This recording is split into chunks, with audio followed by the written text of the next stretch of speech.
it's crazy because you're only 32, but you're a Yes, ma'am. decade into releasing albums. Yes, ma'am. It doesn't feel crazy to me that you'd be at a season in your life where you're like, I know who I am as an artist. I know the path that I'm charting. I know where I've been.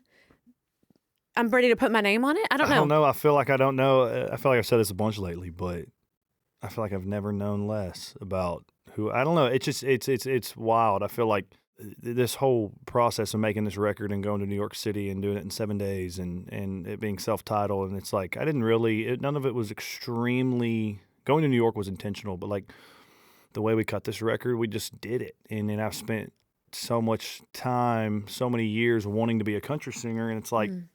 The more I sing and write songs and perform, I'm like, maybe I'm just not one. And that's totally okay. It's not, it doesn't like disappoint me. It doesn't bum me out at all.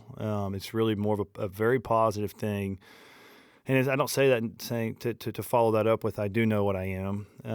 I just, I'm like, whatever it is that I am and whatever it is that I do sound like, that's just what I'm going to do. And that's what we did for this record. Does that mean that you're like less interested in the label part of it? Because I'm like, wait, if you don't think, what do you mean when you say it's you're hard not a country, or you're not sure that like, It's just, I just don't think I sound like a country singer. I don't think I sing. When I sing, I'm like, I don't think that sounds like a country singer.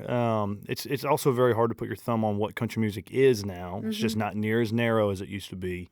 But even when I listened to stuff from when it was very narrow, like, well, it doesn't sound like that. And it doesn't sound like anything. So I'm just like, maybe, I'm just not one. And that's totally okay. That's fine. It's just like whatever it is that I am, that's what I went and did in New York on this record. So you're halfway through an album and you scrap it. Mm-hmm.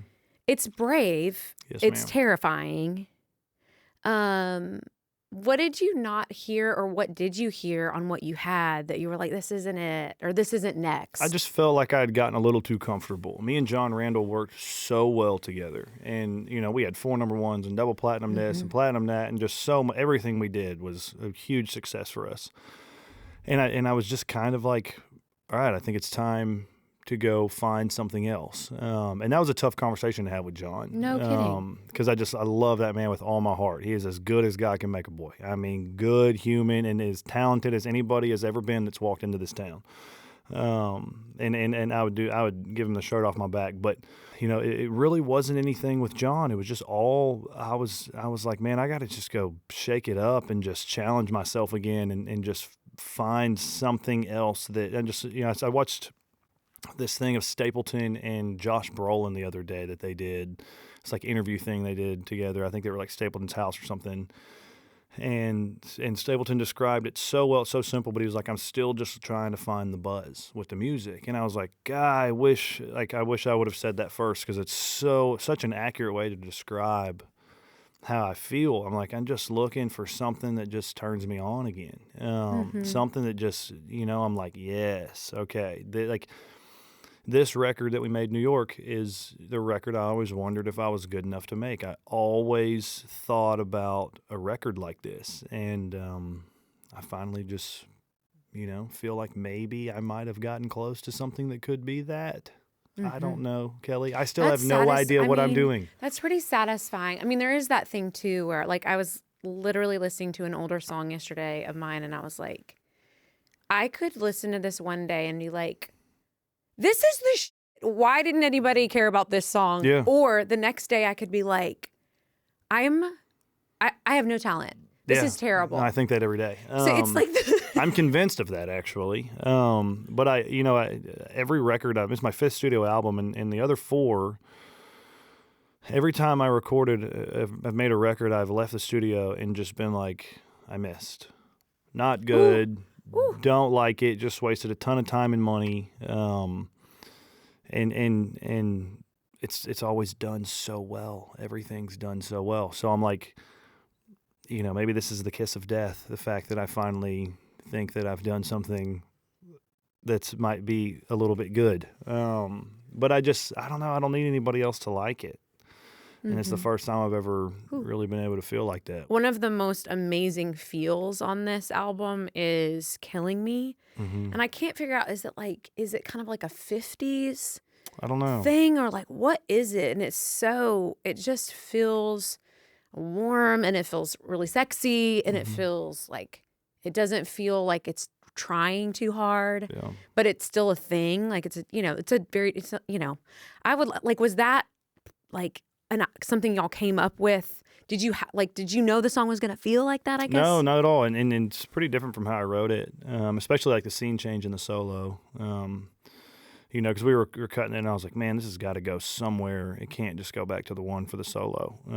And so, it's this really cool scene change for the solo in that song that really just, it's hard to do that and it not take away from what you were so into the first 2 minutes of the song. And I think that thing just, it just, you go there, you have no problem going there sonically in your head whenever you're listening to it, and it's a hard thing to accomplish, but because you're breaking the spell. Yeah, you're just going. Purpose. You're going to a whole nother place for that solo, and then you come right back to where you were. And every song on this record, I don't think the band heard any of the songs on the record before we were recording them. Like, I would just start playing them, and everybody would just fall in. And everybody was really encouraged and told very sternly, like, "Hey, play whatever the hell you want to play." Like, mess up, play wrong notes. If you think it's dumb, wrong. Like, just play and play. And I would just start playing guitar, and I'd start singing it. And then, Near would come in on the drums, Eli'd come in on the bass, and then Nick would start playing guitar, and Harris would start playing guitar, and Adam would start playing guitar. And like, we would just, whatever the hell everybody thought it should be that they were playing is what everybody played. And that's how we recorded every song. And then Killing Me just, I think when you do that, everybody kind of has a pretty good foundation or a baseline of like, okay, this is what this song is kind of giving me or sounding like or heading towards. And then you throw in everybody's musical opinion, playable opinion, creative opinion, without saying it, just playing it and letting it happen in real time. And then, those songs kind of fall where they're supposed to. I feel that, and I think you hear that on this album. There is a very, very cool version of Good Time Charlie's Got the Blues featuring Cody Johnson. I love y'all together. I love how different y'all's voices are, but how complimentary they are too. I mean, more than there's just the Texas thing. What do you see, like, that's kindred spirit, or what do you see in him as far as similarities between the two of y'all? There's not. He's a lot better than I am, but Miles, we ain't even playing the same game, but I've just always been such a fan, and I really, like, it was kind of selfish of me to have him on that song, because I really I've always listened to that song and wanted to hear him sing it. Like, I've always just thought Cody, I just love his voice. I think it's one of the best singers that I've ever heard, and it's just, his voice is so unique, and it's so true, and I believe every bit of it. And I was like, I've just always wanted to hear him sing that song. And so I, mustered up the courage one day to text him and be like, hey, would you sing on this? And he shot right back and said, absolutely. And then, about 4 months later, I was like, man, I should not have done that. He's probably a pain in his ass. And he's probably, complained to his management. He's got to sing on this dumb Parker song. And thank you. Shout out Cody for doing it again. But, I listened to it after he'd sang it, and I was just like, damn, I was so right. You were right. I mean, he knocks it out of the park.